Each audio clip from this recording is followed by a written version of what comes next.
Thank you, Madam Chair, very much. My amendment deals with the heart of what's wrong with this entire bill. In this bill, the Republicans cut the budget for solar, for wind, for geothermal, for biomass, for clean vehicles, that's plug-in hybrids and all-electric vehicles. They cut the budget for science. They cut the budget for weatherization. They cut the budget for energy efficiency. But what do they do in the same bill? They increase the budget for coal, for oil, for gas, for nuclear. They increase it while they eviscerate, while they annihilate the clean energy budget, the future energy agenda for our country. So, ladies and gentlemen, this is a big moment here. Where is America heading? Are we going to compete against the Saudi Arabians, the Venezuelans, and others in the generation of energy? Or are we going to capitulate? Are we going to just become a country where we're importing oil? Or are we going to move to a solar future, a wind future, an all-electric vehicle future over the next 20 and 30 and 40 years? You know,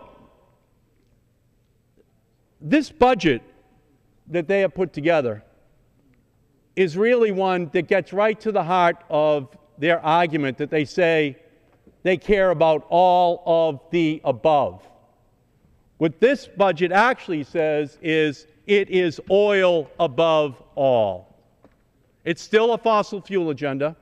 It's not a technology-oriented agenda. It's not an agenda that can help us to turn the corner and to create new technologies that move us to a 21st century agenda. But see this in the larger picture.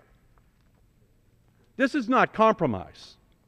The defense budget last week went up $17 billion.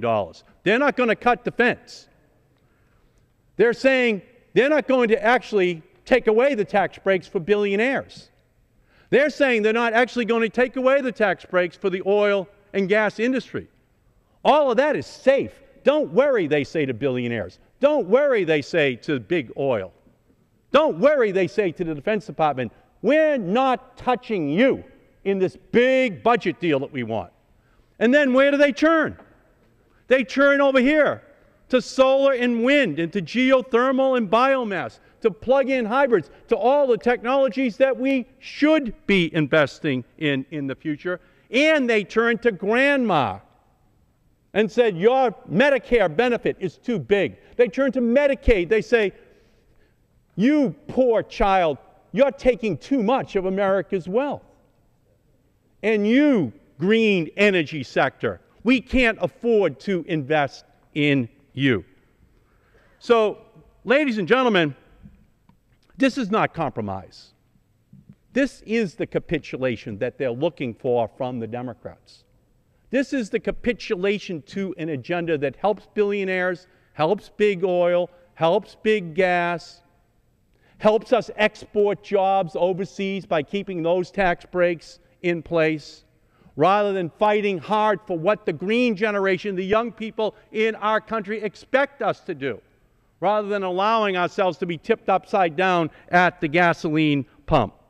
So all I do is take $100 million, move it from the coal subsidies, the oil and the gas subsidies, and move it over to solar and wind, to plug-in hybrids, to all-electric vehicles. And with that, by the way, ladies and gentlemen, they still haven't been cut this year in this budget. That's just taking away the increase that they get in this budget, and we still haven't made up for all of the cuts in the solar and wind and clean energy budget that they continue to slash. So, ladies and gentlemen, it's $100 million.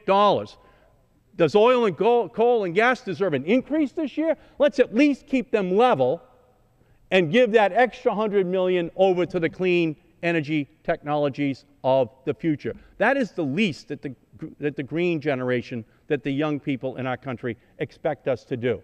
Because it's not only imported oil, it's also our national security. It's also global warming. It's also creating economic jobs here in the United States. Gentleman's I urge time's an aye expired. vote.